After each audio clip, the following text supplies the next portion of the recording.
Welcome to Invincipod, probably the best podcast about Invincible on Amazon Prime Video, whatever it's called. I'm James. I'm Ralph. And today we are going to be talking about Season 2, Episode 3, this Missive, this Machination of Invincible. Yeah. Yeah. And we're not doing it alone. We are not, for the first time on this show, which is wild to me. We are going to be joined by Vactor. Yay! Hey, hello. Thank you very much. Yeah, we haven't had a guest.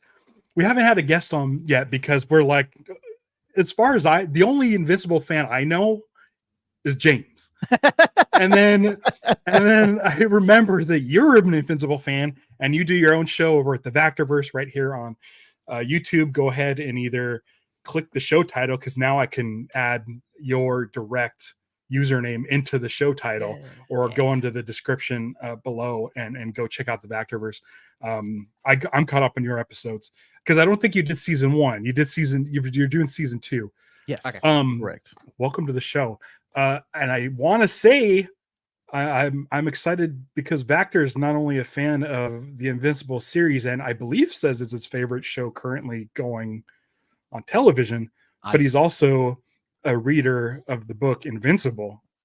Cool. So we won't be those guys ruining it all for you while we just drop random spoilers throughout this episode. We have. Oh, go ahead. I was going to say, I've been holding on to comic spoilers in my head, and especially what happens at the end of this episode for years now. So literally, I'm like happy. 2.5 years. Yes. So thank you again for inviting me, because like Ralph, I don't know anyone else who likes Invincible besides my other co-host that comes on to the Vactorverse with me, Shoff. He also enjoys Invincible. He's watching it and experiencing it for the first time. He actually started reading the comic because of the show. And when I saw Invincipod, I was like, there are others like me. There are other people who like this. So I was happy to that you guys were doing this, and I'm happy that you have invited me. I mean, I think we can start reaching out to more people, because I think this show is really popular. I think Invincible is really popular, but it's I think we're gonna do it. So we have Lucha Johnny in the chat. He's actually joining us next week for the mid-season finale. Nice. So we're gonna have more guests. Maybe I'll tone down the blood over James's face, but I think it's in a good spot, actually. I think it works. It covers up most of your Star Wars stuff. Yeah, exactly. That's Star Wars show. Yeah. By the way, happy Life Day, everybody. Happy Life Day. Okay, so speaking of the books, I mentioned that I stopped in the middle of my reread, and I now realize why.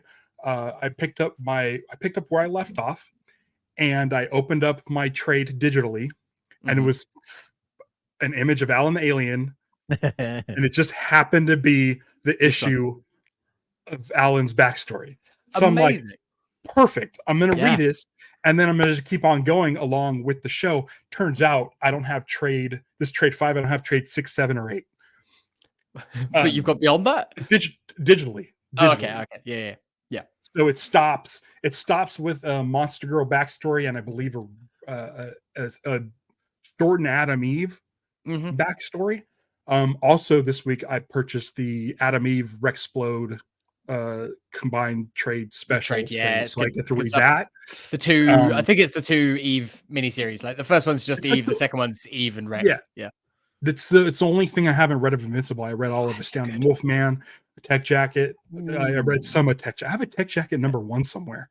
Cool. I think I gave it to my brother-in-law. Maybe I can get him to put it on the slab. I haven't read Brit, but it used to be Guardians of the Globe. Now they changed it to Guarding the Globe. So I'm like caught up, and it kind of feels weird watching the Adam Eve origins before reading the book, because it's the first time that's happened. You didn't even know when we did that special. You didn't even know that book existed. That's crazy. No. Yeah, I'm excited to dive back into the book. And it was funny as I was watching this episode, I'm like, oh, this plays out exactly like the issue. And when it ended, I'm like, that seemed like a really short episode. It was half the episode. Right. And I just recently saw an interview with Kirkman saying, we're gonna fuck around with the post-credit scenes. We're having a lot of post-credit scenes, and like that's such a big deal. And then so I'm like, oh well, there'll be a post-credit scene, and it was that's the rest of that's yeah. It's at this point, it's not even a scene, is it? It's like you're just dropping a single credit in the middle of the show. Like, I wonder how that works for rights and like royalties and things like that. If there's any difference. Well, who wrote the Adam? I'm assuming Kirkman wrote the Adam or Alan the Alien issue. Yeah, he wrote. But it was credited. The story was credited to somebody else, but it was like word for word, kind of exactly. It's just writer's room. It's probably TV, someone did the teleplay. Whoever did the teleplay. Yeah. This we said it last week when we got a bunch of. It felt like about 6 issues worth of story in that episode, but this week again, it feels like they're not skipping stuff. It's things that you would normally go, okay, you've got 140 odd issues to translate. Like, there's going to be some stuff that doesn't come across. They seem to be doing it all. And so here's the thing. I didn't take any notes. Because it was going to be, I knew it was going to be a while. I had one big sort of thought about this. If they're willing to do the whole Alan the Alien backstory in pretty much one episode, I feel like they have a game plan for the animated series to end the way the comic book series ended, and they're taking each season's going to be one big chunk. So are we all in agreement that the end of this season is the Invincible War? I think they're building towards that. I think they're moving towards it, because with the wall cracking in the Invincible logo, it definitely looks like the black and blue suit's coming. Yeah. And with Angstrom and stuff, I feel like we're ready to get there. But then it's like season 3, we think Jeffrey Dean Morgan's going to be in there because he was holding a compendium a couple years ago while they're setting this stuff up. Is he Conquest? Is he Thrag? I want him to be Thrag. Either would be great, but I think Thrag would be really good. Like, just his voice contrasted with J.K. Simmons as well, as both those like super powerful Viltrumites. Sorry, Shaw. He's reading like along with the show. I'm not going to spoil anything. You don't have to bounce out, I don't think. But it does feel like if you're going to devote, if you know you're releasing 4 episodes and that's it, and you're devoting this much stuff to the entire Alan the Alien backstory, I feel like they're in talks already. Like, I think so. They're going to do it all. They're going to do it all. Yeah. There might be some trimming of certain storylines, but I feel like we're going to get to the end of all things. Dang. So let me. I'm trying not to dominate this conversation.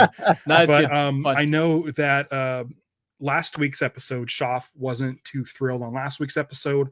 I know people called last week's episode like kind of like filler. There were storylines from like something like 6 or 7 books jammed into one episode.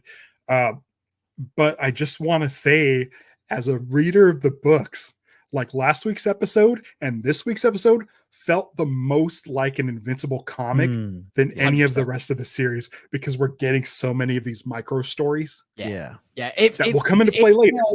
Like this first season, definitely this season in particular, and these last 2 episodes especially, it's just watching the book play out, and I am here for it. That's perfect for me. It's so weird. We were talking about it very briefly before we started, but I just watched the first 2 episodes of Scott Pilgrim on Netflix today, and that's an adaptation that is doing something wildly different.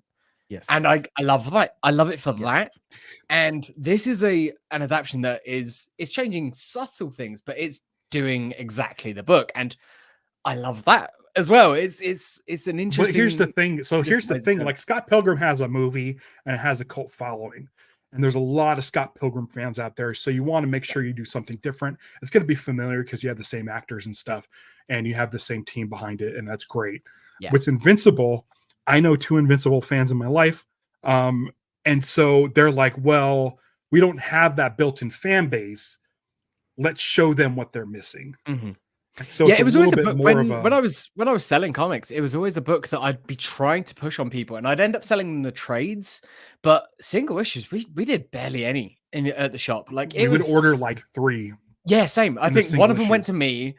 Like there was maybe 2 other standing orders, and then one went to the shelf, and it would sometimes sit there for a couple of months. But we'd always have to restock. Like we'd have all the trades. I think at the time there was something like 9 trades or something. We'd all constantly have to every month order like 2 or 3 of the first couple trades, and they slowly we'd start having to do them all. Like it's one of those things. It's a page turner. Yeah. So again, anybody who hasn't read the book, I highly recommend it. It won't ruin the series for you.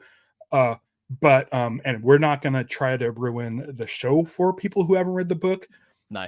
But we've said a few things. Someone. We've said a few things. Yeah, we've said a few things over the last couple of weeks that I'm like, oh, sorry for anyone who's like trying to stay completely pure. But as we were saying, like, I don't think anything that we're going to say is going to ruin it for you. I think you're still going to get the enjoyment. I'm going to say this now. If you haven't read the books, it's not a spoiler. If you have read the books, you're going to know exactly who this person is. But 100%, I believe next week, we will see Oliver. Yep. And I am excited about that. Oh, yeah. Because this is leading right into that storyline.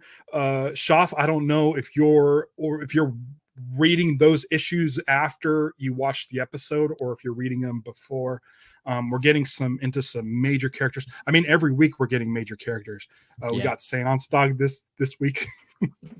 So good. It was so good. That was again, that's one where I was like, you didn't need to do it that way, but they did that whole issue, and it's great. Now, Vactor, you might know this. You do deep dives on your channel. I haven't really looked into it, but do you happen to know why it's Seance Dog instead of Science Dog? Have you heard anything? Yeah, I haven't seen anything so far. That is a good question. I wonder if there's some type of rights thing, but it wouldn't make sense because they got the whole Doctor Strange thing going on, and it's like, I don't know exactly. You know what? I'm going to look into that. But I have a hunch that since Carl wore a Science Dog shirt in the Walking Dead show, he did. I wonder if AMC kind of has the rights to that. I'm not sure.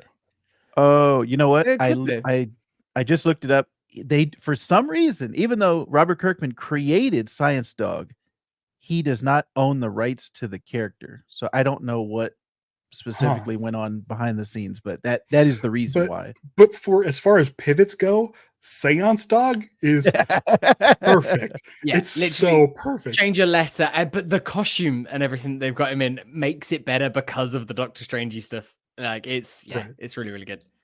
Right. Let's say hi to the chat. Hey, Mark is not here. Mark's at the doctor. I hope everything's okay and you check out good. Like I mentioned before, Luciani will be our guest next week. My sister Sarah's here. I don't know if she watches Invincible, but you might enjoy it. My brother-in-law watches it, so Vactor's here. Also, Vactor, thanks for streaming it onto your channel. You have definitely a bigger following than we do here at Invincipod, and maybe that'll help. Everyone check out Invincipod. I was going to say, if you're watching us from the Vactorverse, hi, I'm James. That's Thomas Ralph. is here. Shav is here. Now, it looks like, based on the little emblems, it looks like Thomas and Shav are watching from the Vactorverse page. So that's kind of cool. Yes. Great. And then we got a Asako Vactor. Yes, that is my mom. Hey, Hi, Mom. Hi, Mom. Hi, Mom. Is your mom a fan of Invincible? No, but if she watched it, I think she would be. This is the exact type of story that she likes for superheroes, and she was disappointed by the Marvels. So I think she would like Invincible if she watched it. Mom, watch Invincible. Yeah, go watch it. It's good. There's only 11 episodes, I think, at this point. It's a real easy watch. Yeah. They jam-pack so much stuff. So I watched Screen Crush's the recap of this episode. Right. Yes. And our friend, me and Stevie's friend Jocelyn was here. I'm like, I gotta watch this. It's already up. It's 14 minutes. Please indulge me. It's and so just the description of this episode, I was like, oh man, Jocelyn, you have no idea what any of this stuff is. There's so much stuff jammed into here. It's funny to me. This is our new regular start time, and this week I've been on days. I'm working day shifts now instead of night shifts. So normally, when we do this podcast, I haven't seen any other opinions from other people. There's no other podcasts that I've seen pop up yet. Whereas today, like every time I'd open up my podcast app, I'd be like, oh, there's something else. Like I'm trying to stay pure. I don't want to listen to other people's opinions yet. I want to get my stuff out first, and then then I'll listen to it if it matches up with other people's. But it's what's good. It's been interesting. It means more Invincible fans. Also, apparently, according to Invincible HQ on Twitter, the ratings for the season premiere of season 2 are triple what they were for season 1. Yeah, so they're looking real good. And we know we're getting season 3. They're pushing all of like their Rotten Tomato scores and their user reviews and stuff like that. They're really going hard. Like, and I don't think that they would be doing that if they weren't confident and happy with the show and saying like we're in on this. Like we're in for Invincible. And again, the episodes look amazing. They as good as season 1 looked. Season 2 looks even better, especially the sequence with the Viltrumites. With Alan. I scribbled some notes as I was watching it because it was first thing this morning when I was, and I knew I'd probably forget stuff. But yeah, the animation this episode when they're in space, it looks better. It just looks like it's been turned up a notch, and I think it's like the shading that they're using. I mean, at places, the book is always just Starfields. Yeah, but they're doing some like Jack Kirby cosmic shit with the swirly clouds and the sound design as well in space. Like they're putting a tweak on it. It's not just regular voices in their heads. Like they're putting a bit of an echo or a reverb or something on there, but it works, and you sort of get a feel that you're somewhere different. And knowing what we know, we're gonna get a lot of stuff in space.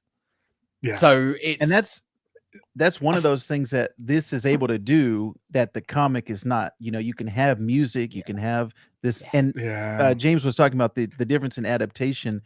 I'm of two minds because half of me likes it when it's a direct adaptation because it's like I want to see how they put onto a different medium.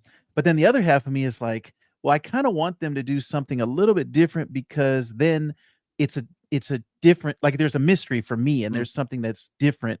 And I'm also experiencing it along with the viewer for the first time. So it's been this way for years with comic adaptations, that with all the DC animated movies.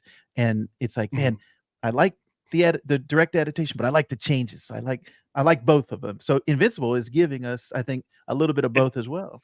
It feels like it's hitting that happy place in between where you're getting it for the most part. It's the story that we know, but then they'll throw these curveballs every now and then. And I'm just like, oh, they're revealing this now, or they're doing this in a slightly different way. It's telling the same story, but it's just tweaking it enough that it's keeping people like us who know the story very well, like on our toes. Also, sorry, Ralph. Also, like Scott Pilgrim, because it's like 15 years later when this is coming out, there are things now that don't necessarily work that worked 15 years ago. So we're seeing subtle changes like that as well. Sorry, Ralph, I interrupted you. I was going to say that I don't remember this being in the book, but is the SOS, the spouses of superheroes, is that in the book? I don't believe it is. I don't think it is. That. Again, like we were saying it last week, I don't think Debbie really has much to do until a little bit later on. It's coming up when she sort of becomes more of a character in the book, but until at this point, she's still just grieving. I think at this point, all we see of her is she's drinking heavily. Like there's a broken wine bottle or something on the floor, and Mark's sad and worried about his mum. Like that's it. I was like, okay, cool. She's in this sort of AA for superhero spouses who lost their superhero spouse. And I was like, this is great. This is kind of an interesting thing to show, the evolution of her grief, and it's wonderful. And this is fun. And she met a friend, and I'm like, oh, are they going to make this new character or romantic interest, as opposed to like she gets kind of close with art in the comics. And there's there's some of it in no, this. it is art. You're right, yeah. And so I'm like, oh, cool, they're introducing this new character, and I'd like to see how that goes. Yeah. But in the episode, we find out that he was married to Green Ghost, and it's like, oh no, the shit just hit the fan hard. you know it's not going to go well, but you sort of hold out hope, because we've seen other people who know who she is and know her relationships to Nolan and everything. Like, and we've seen how it went with Olga, and Olga was fine with it, presumably, and she was trying to help.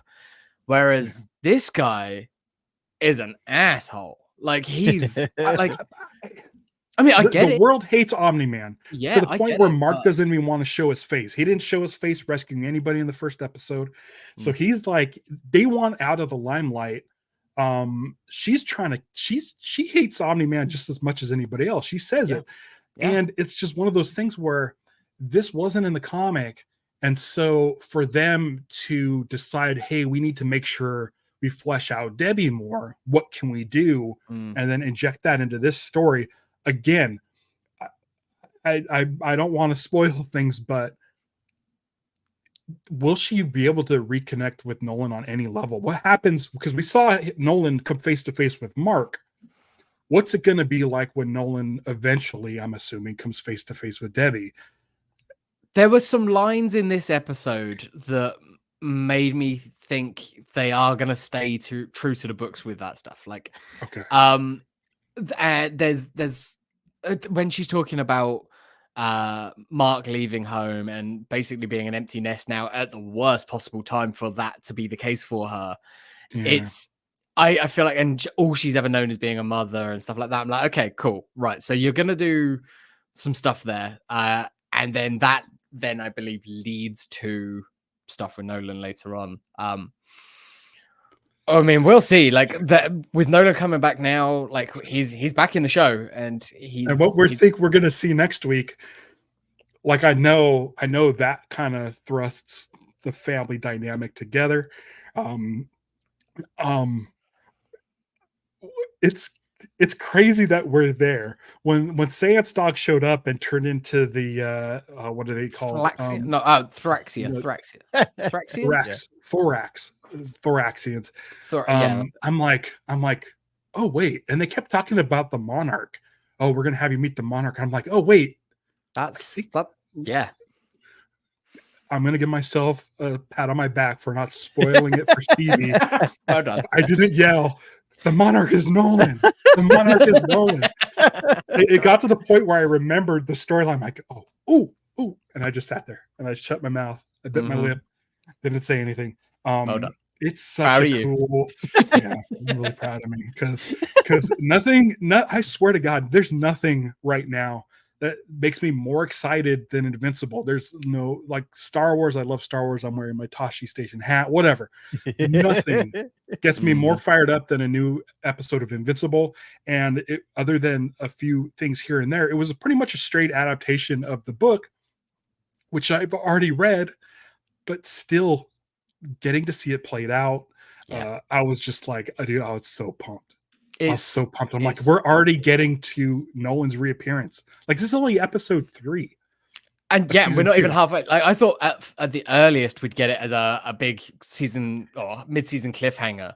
But right. No, like, but I guess that's the advantage of doing it an hour-long animated series. Yeah. It essentially doubles, like, this feels like episode 6 of a half-hour animated show. Yes. And this was actually set up in a way where it's 2 half-hour episodes.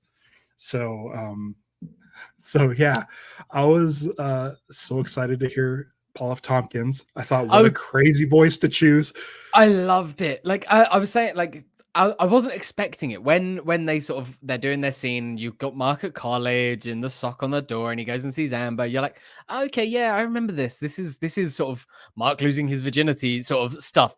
And then it cuts, and you got that voiceover that we've not had in the show at all up to this point. And I'm like, so good. They're doing it. They're doing the whole cutaway.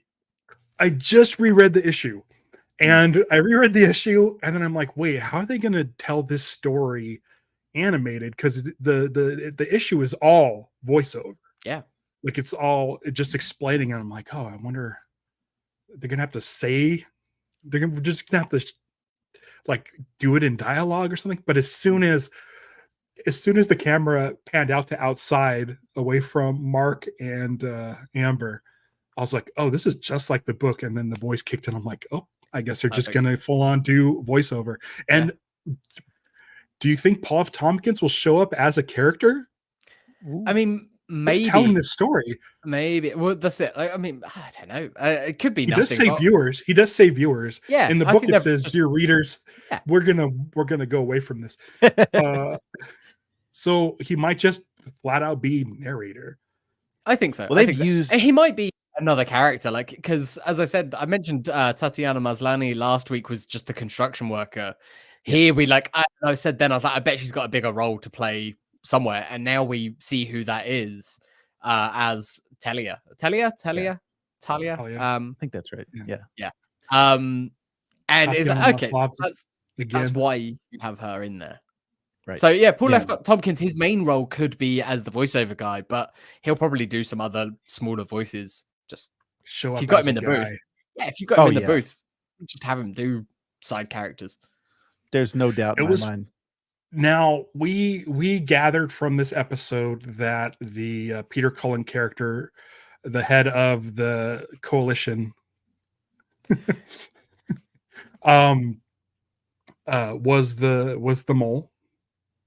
Yeah. And I'm like, it would be hilarious if he took off his beard and he just had the Viltrumite mustache. And then spoilers, in the comic, that's exactly what happens. And I'm like, oh, it's because I remember that. But we could figure, since he turned off Alan's thing, that he's the bad guy. Yeah. He's the spy in the coalition of, what is it? The coalition of planets. Yeah. I mean, that's a more complicated story than just he's a bad guy undercover. Like there's more to it than that. But yeah, it's yeah. I mean, you've said the reveal. You've said the reveal there already, but I'm waiting to see how they play it out. Man, I don't think that's. I thought it was obvious because I didn't remember from the book. I saw it later, after the fact, but I didn't know. I just assumed he's got the mustache right there. So do you. Are you? I guess so. I mean, we could all be Viltrumites. We could. Man, but hearing Peter Cullen's voice was like, Yeah. Oh, yeah. You know what's funny about it too is, in the trailer, he just sounded like Optimus Prime. In this, he was doing something different with his voice, and I feel like they did one for the trailer. Like Kirkman was like, just do one as Optimus Prime, so that people know, people recognize that. Like, just do that. Yeah. It's recognizable as Peter Cullen, but it's not a 1-for-1. I'm glad that he is. He's acting. He's doing a different role, so do something different. I like that. Yeah. Again, all the acting across the board. When we were talking about the support group, did either of you guys try and phone the number? Because there was a number, and they showed it on screen. It was a 555 number. That was wasn't it a 1-800? But I think it. I think was it just fives? I think it was also a 555. Oh, okay. Maybe not. Okay. But I mean, I'm surprised Kirkman didn't put in like I don't know, like Otley's phone number in there or something. I mean, that's what I'm saying. Like go back and check, because it cost me a lot of money to do it. So I'm leaving it to you guys to try that. If it is, I'm pretty sure it was a 555 number. I don't know. I was watching it on my phone. It was 5 a.m. So I can't say anything. Jeremy Kelly showed up as soon as we were talking about Seance Talk. Happy birthday to Jeremy. It was his birthday. Oh, happy birthday, Jeremy! Happy birthday! And he is my fourth friend, or my third friend that I know likes Invincible. It was because of this show. He started watching the show. We got him hooked on it over on live action Star Wars. The compendium.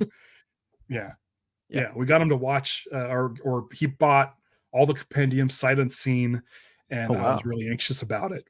But he blasted through it, I believe, 9 days, and I'm like, okay, it is a good recommendation. It's still a good recommendation, but it is crazy when someone goes out and buys like 3 compendiums, which aren't cheap. I know he got them on discount and stuff like that, but still, like, yeah, it's a pretty big leap of faith. Yeah.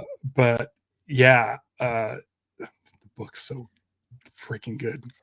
I love that we got smaller stuff in this episode. Like, it's the stuff that some people might not be as into, but when we get the Guardians training and Rex talking to Kate, and then Rudy and Monster Girl going out to see a movie, and just all those little bits about how do two people who are fully adult but look like kids get into a movie. And Monster Girl's got it all figured out. She's been used to this. She's been doing this for years, but Rudy is still he's newer. He's new at a cheeseburger. Yeah. Yeah. And I think that's one of the things where people need to realize, like, maybe I'm preaching too much, but the way this series is going, if you feel like this is filler, I'm going to let you know it's not. Yeah, no, everything. There's like Monster Girl and Robot's relationship is a thing that, you know, evolves. Kate and Immortal, that's something that evolves. So you may not think of it much now, but the way it's going, it sounds like they're doing the entire book, maybe a truncated version, but it sounds like they really want to hit these important details, and these small scenes that feel like filler, I honestly believe like they're going to pay off in the end. Like, the relationship between Monster Girl and Robot is a big deal down the road. Really big deal down the road. Yeah, it's huge. And the characters that we're spending time with, like, so we don't see much of Shrinking Ray. So and Shrinking Ray is not really much of a character that we see too much of. Maybe they'll do something new. It wouldn't surprise me if we get more with characters like that. But the characters that we're spending time with on the Guardians, there's a reason. There are reasons for all of this. And Alan's a huge part of the story, so devoting half an episode to just him is definitely necessary. And Seth Rogen, fucking amazing. Like, because he's not like regular stoner laughing Seth Rogen that we all know. He really feels like Alan. Like, he's given it the gravitas.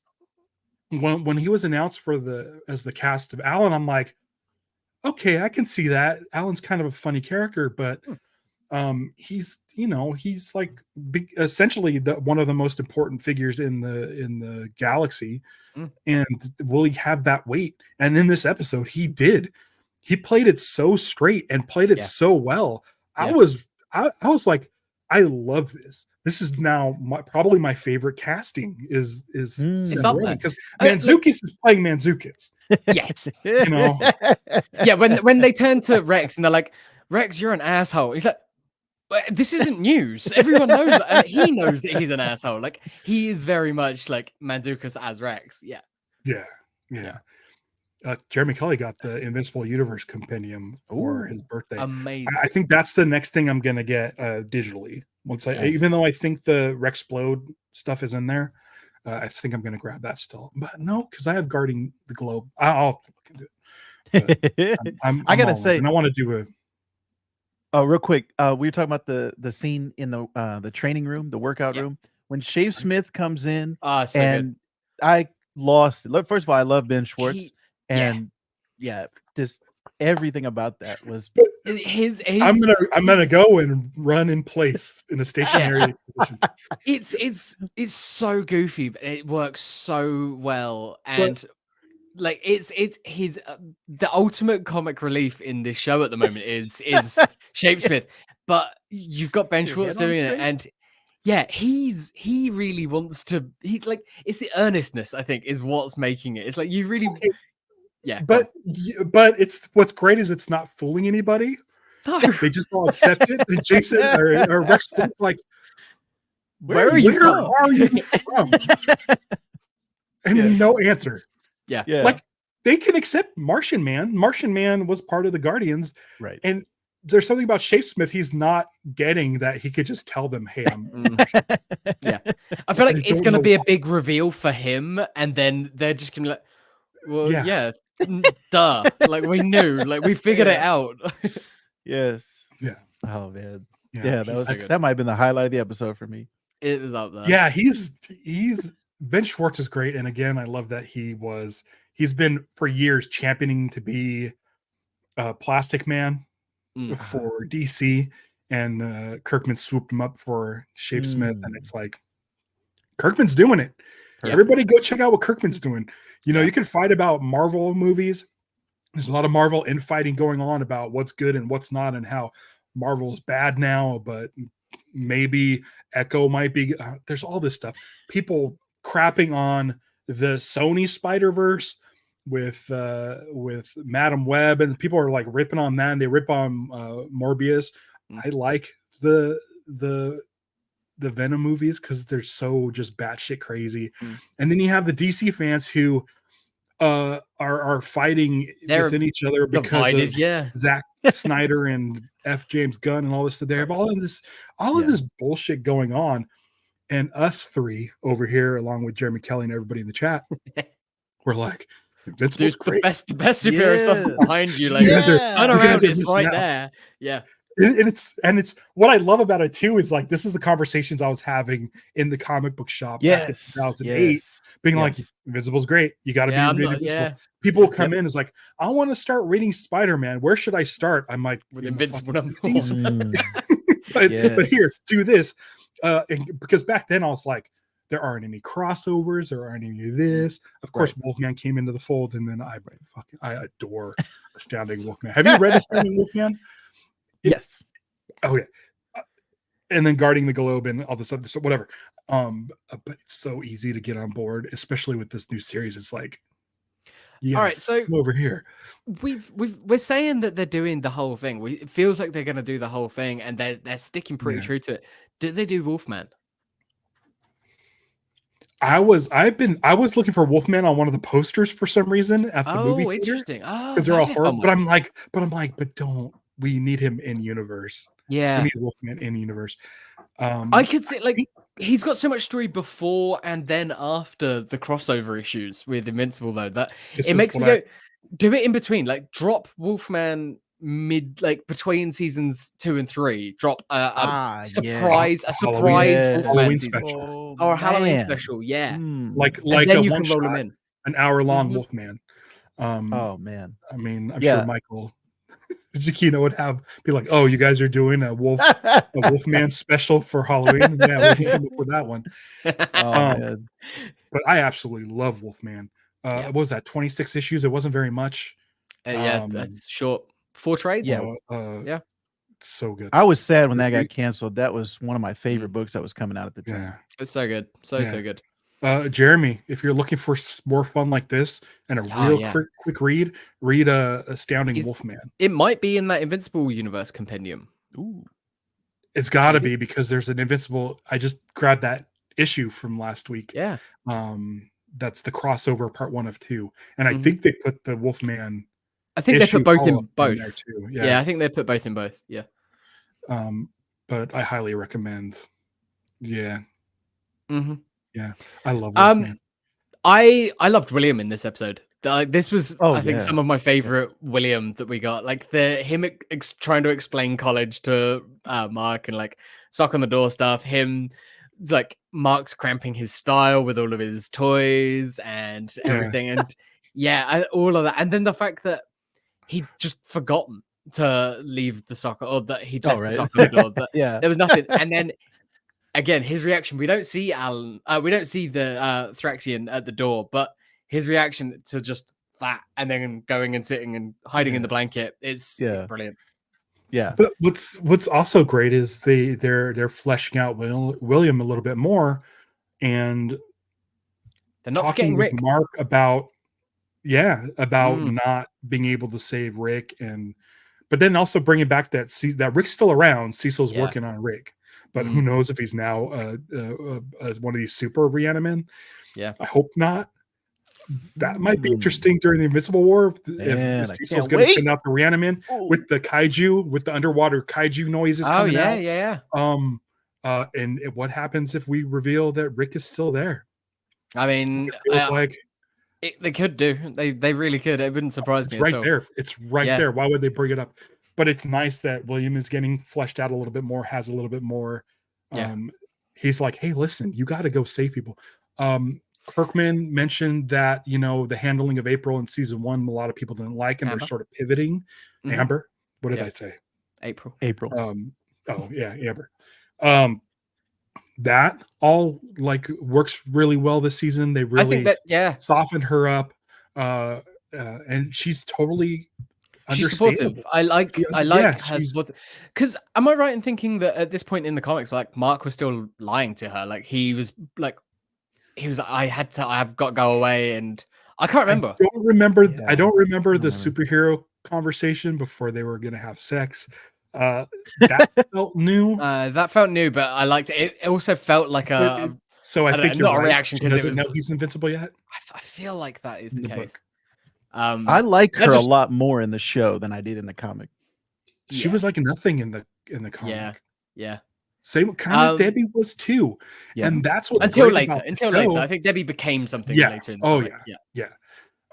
But that's what I like about the show. And it's nice because you can see that there's women writers and women directors on this series, and you're getting more of a voice than just Kirkman, because it was a better just writer Kirkman now as well. Like he's a better writer now. He's had 20 years of growth.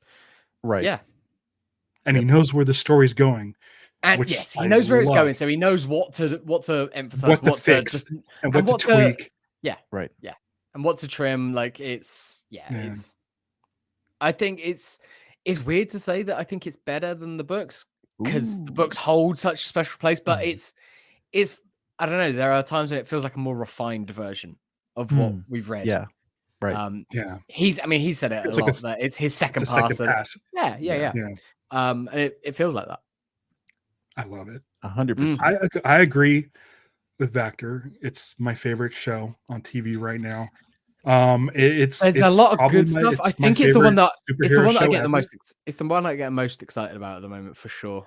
I think this, and then right below that is the Watchmen series. Oh, that's excellent.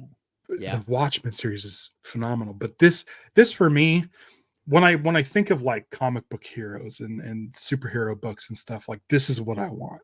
Yeah, I want comedy. I want good characters. Drama. I want batshit crazy stuff like the seance dog that's actually an ant alien from another planet. Like this is what I'm looking for. I'm looking for weird. Yeah, and it was kind of what I was hoping for from the Ahsoka show, but you got it for most of it. You got it for most. It was weird. It wasn't. It didn't get weird. When they got to that other galaxy, it should have got weird. Agreed. It was new species, but you know, we get that every movie. Jeremy Kelly's just mentioned there that it's #1 on Prime Video right now, which is great news. That's really good. It's got a lot of competition this week. There's a load of stuff out at the moment. Whatever your flavor of TV, but yeah, absolutely. This was a no-brainer. This was the first thing that I went to. This is what caused me to dust off my Prime Video. Like I hadn't touched Prime Video, and I don't know how, since The Boys. The Boys was the last time I watched it, but now every week I'm like, Invincible. Okay. So in Prime Video, you get to choose an icon for all the different users that use your thing on Apple TV and stuff. I'm gonna go around. Let's start with Vector. Vector, who do you have as your icon? I had to do it because, and I never told this story before. My wife is a huge Omni-Man fan. Like that is Omni-Man is the hero to her. And when I saw that icon, I said I have to change it. And we actually share an account with my mom. And for our account, it's me and my wife, and it's Omni-Man.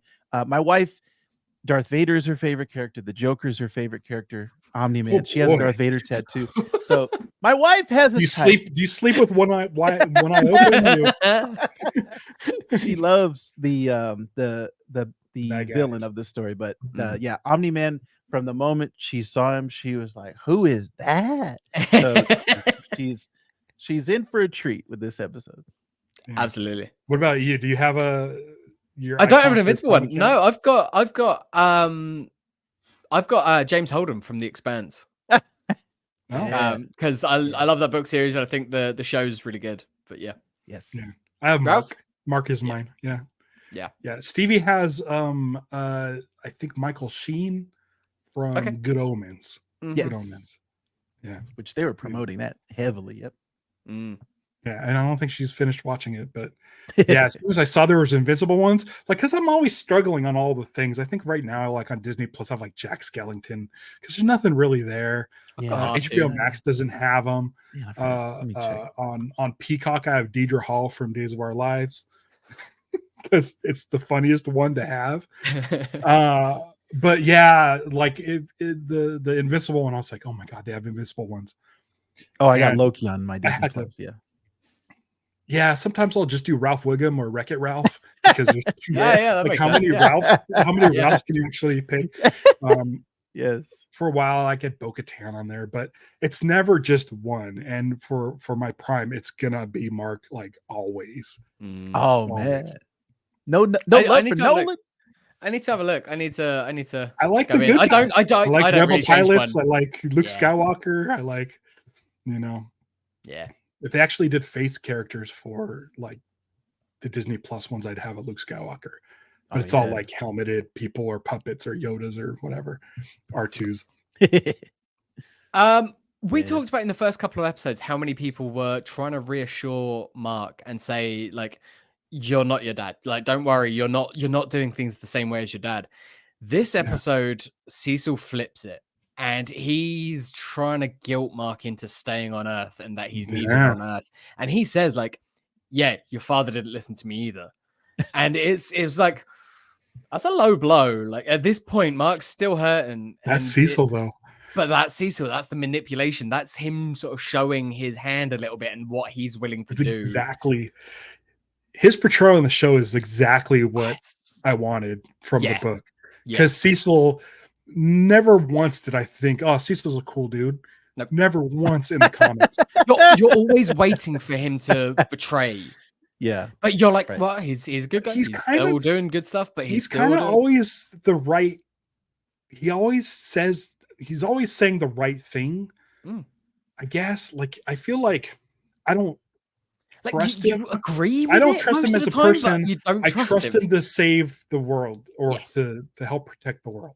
Yeah, he's what he's got to do to do that is needed. Yeah, he's like Amanda Waller. Like, like that sort of like Nick Fury type, like old school Nick Fury. Yeah, right. Yeah, like, hey, if we need bad guys, if we need these bad guys are running rampant, we're gonna just put a collar on them and make them do what I say. Yeah, it's like they'll do any means to protect the globe. Yeah. Right. And I love Walton Goggins even before this. Righteous Gemstones is one of my favorite characters. But when he was cast in this, I was like, and when he was cast again, I was like, that's amazing. That's Cecil. I can't picture anybody else. I can't think of it. This might be the best cast show. Just period. Yeah. Oh, 100%. This like whoever the casting director is. It's so incredible, and how everyone is so perfect for their role. Like, there's not one that I can think of that is like miscast or I'd prefer someone else in the role. Like, I can't think of it.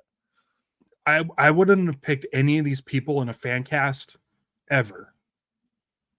It would have been like Clive Owen is Omni-Man. It would have been I don't even know the Finn Wolfhard is Invincible, or it would have been it would have been and they would have been great. But dude, I would have been like, I don't know, like Arlie Ermy for Cecil. Like, it would have been generic, but they really, I don't know how they did this. This has now become the thing that Kevin Conroy became for me. As anytime I read Batman, it was Kevin Conroy's voice in my head. I just played the Adam Eve RPG that just came out. And it's basically a digital graphic novel, but Rexplode is talking. All I could hear is Mantzoukas in my head. I'm like, that's Mantzoukas. Yeah. So they happened in my reread. My reread of Invincible. I'm hearing everybody's voice now. That's gonna happen to me when I do my reread. Yeah. It's something that we're talking about Scott Pilgrim a lot, but it's something that never happened to me without. The actors all did a great job, and they're doing a good job in the animated series playing the same roles, but they're never, when I read the books, they're never those characters in the books for me. And you don't hear the voices. No, I don't hear those voices because I was reading those books like long before there was any adaptation. And I don't know. It's weird how sometimes that happens and other times it's completely different. Yeah. It works. I don't know how. Like every time I hear somebody, I'm like, that is the best choice. Like even like Seth Rogen, I was like, all right, sure. I mean, Alan's, and in the he first becomes season, bigger he was later. so I don't know if goofy. this. Yeah. He was that fun. It was like, oh shit, I'm on the wrong planet kind of goof. And so you get a bit of the fun of that. And he can still have fun. Like he's still a character who for all of his seriousness, he wants to be lighthearted. I think that's the thing. He's striving to have the peace so that he can also, be himself, who is quite a nice, light, friendly, fun guy. But when that weight is on, he's deadly serious. Oh, and he's a badass. He's one of the most powerful people in the universe. Like him and Mark back to back fighting in space is one of my favorite things. Those two, I can't wait to see them like unleash. Yeah, I mean that's where we got the hyperviolence of Invincible. It was in this one, and seeing it in space this time around it's cool because so many of those Otley splash pages are just big epic space battles, and the blood just from everywhere, and the ripping the eyeball out, the cutting the limbs off and stuff. It's like, man, it's we haven't had that yet this season, not to that extent, and so it's like, oh yeah, remember guys, this show does that sometimes. This series is going to go there when it needs to. Watching the Screen Crush recap with my friend Jocelyn, like they were going back and showing bits of season 1 to remind you of things that were happening in this episode, and like every image is Mark just covered in blood, and we had to explain to Jocelyn, we're like, yeah, it's pretty violent, but it's one of those things where, like the book, the animated series does it so well, where it looks like it lures you into this false sense of hope. Yeah. So it's bright and colorful. It looks like a Silver Age book where it's like, oh, gee, let's go fight the bad guys in our bright uniforms. And then it's like, oh, Immortal gets his head cut off and it's gross. And it just adds so much weight to the violence. There's repercussions to these things. Even though Alan's fine, even though Invincible was fine after his bout with Omni-Man and Battle Beast. Dang, I cannot wait to see more Battle Beast. Yeah. There's a band over here in the UK, like a metal band called Battle Beast. A friend of mine was telling me about, and I was like, I'm assuming that they're named after Battle Beast, and he was like, I don't know, but maybe. That's amazing. Yeah, I hope so. Yes. Yeah. Jeremy Kelly says, having watched the show first, he hears the characters' voices. Interesting casting of Hal Paranu that he had in his mind as Angstrom. Like, Hal Paranu would be good in a show like this. I could see that. Right? Yeah, I could see it. 100%. He's one of those guys who I think could do some really good work, like in a number of roles. Oh yeah. He'd be great in a Lost documentary. I wish he would. It would be really good. Yeah, that would be fun to see. With me. Yeah. So Harold, if you're watching, if you're watching our Invincible podcast, we made it this far into the episode. That would be great. Yeah, he'd be great. He'd be absolutely great. That'd be really cool. There was a couple of diners in this episode. The show loves a diner, it loves a burger mart. Then when Alan and Talia are having their date, I guess, or they're having a catch up and they're eating their weird alien foods, was Alan eating Krang from Teenage Mutant Ninja Turtles? It looked she like was. Wasn't that? Yeah, she was eating. She was eating. Yeah. But in the comic, he is also eating those bugs, and they're like, he's smashing them in his face, and they're crawling on his face and stuff. But it looked like Krang or Basket Case or something. But it was really funny. Like he says, he seems to be enjoying it. Well, he likes it. Yeah, that was such a great scene. The Viltrumites that attack him are different. I want to say in the comic because it's too. I just read this, but I know that the woman with the ponytail is not a character in the book. I do not remember her looking like that in the issue. I wish I had my iPad near me, but it feels like they're going to be fleshed out more. Those potentially, potentially. Yeah. Like yeah, maybe all their 3 that we're gonna see and then lose relatively quickly. Maybe, I don't know. Yeah. There are some named and prominent Viltrumites coming up at some point. We saw a few of them in a shot in season 1, and that was confirmation to me that it's like, okay, these guys, that one and that one and that one are definitely coming. But yeah, there's more, and they've got a hell of a story. Is that season 4? No, season 3. Ooh. Yeah, I think so. I think Jeffrey Dean Morgan is playing somebody in season 3. Because again, 2 years ago he held up a compendium of Invincible, which why would you do that? And he feels like he would be a perfect. So you do so you do Invincible War this season, Viltrumite War next season, and then the build. I mean, there's so much more on Earth. Yeah, like there's so much Earth stuff you could do. Yeah, I don't even want to say but there's stuff with Robot that you could do later on. There's stuff with Dr. Dinosaur, Dinosaurus. Like it's Dinosaurus. Yeah. Oh, well, they have the background plates for Las Vegas. And Vegas last week. And like they showed that in the recap this week, and I'm like, after talking about it with you, Ralph, last week, and then they showed it in the recap here, it made me go, they're making us remember Vegas. They are, I think,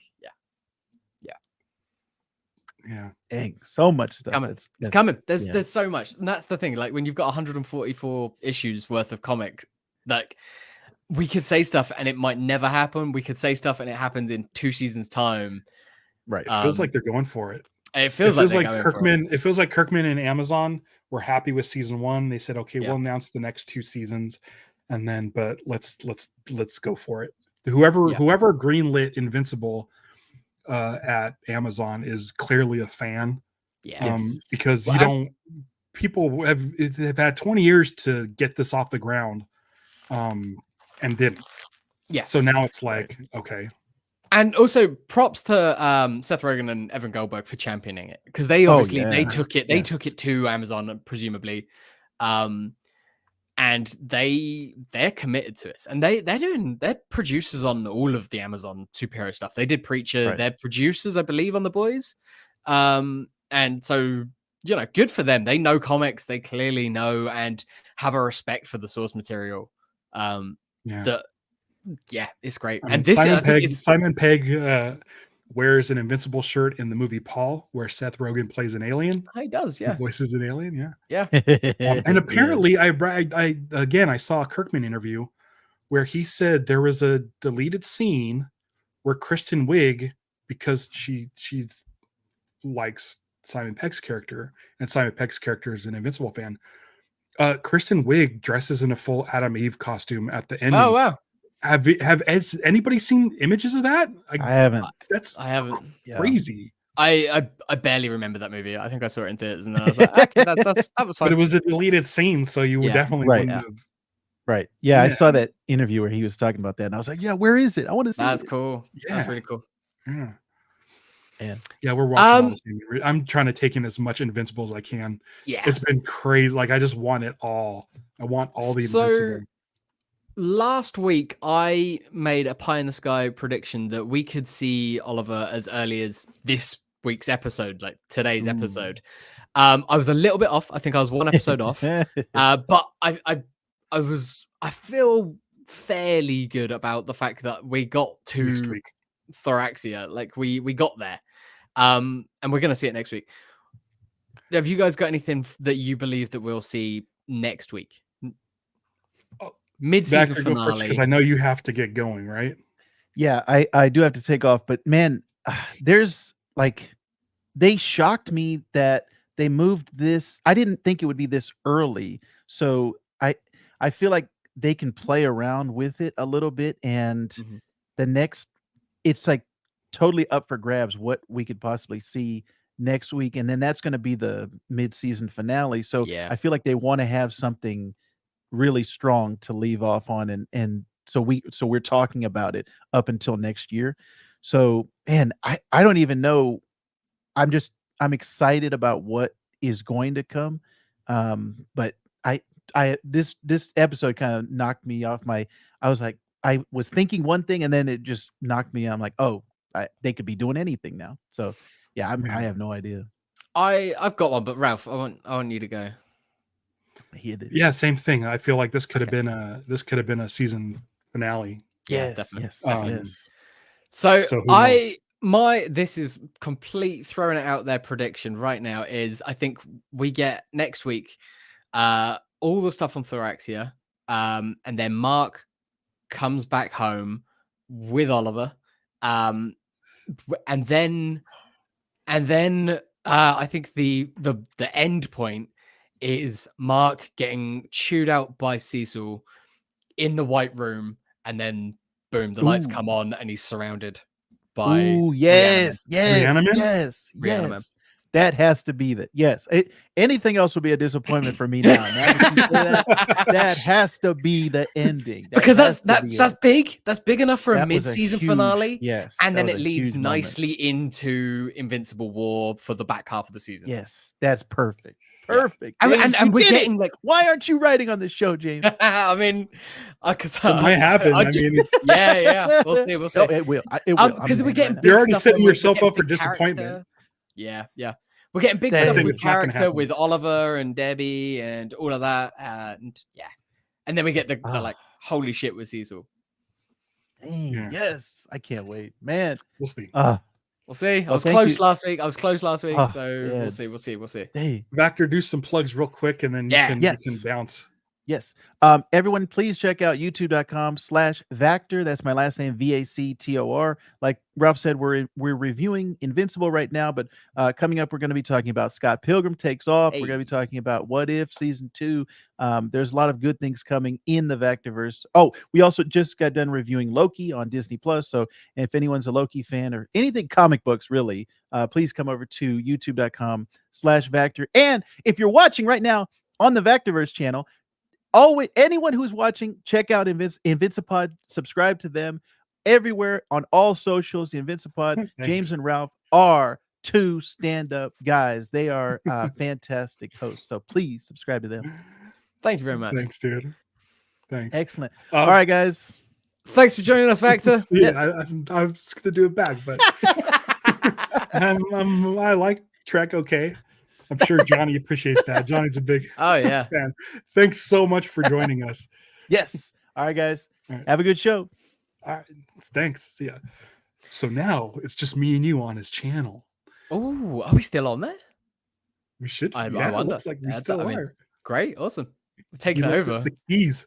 Do the Twitch kids do this? Don't they? They raid other people's channels or something. I don't know how Twitch works. I don't know. But you guys have no idea how excited I am that Invincible's back.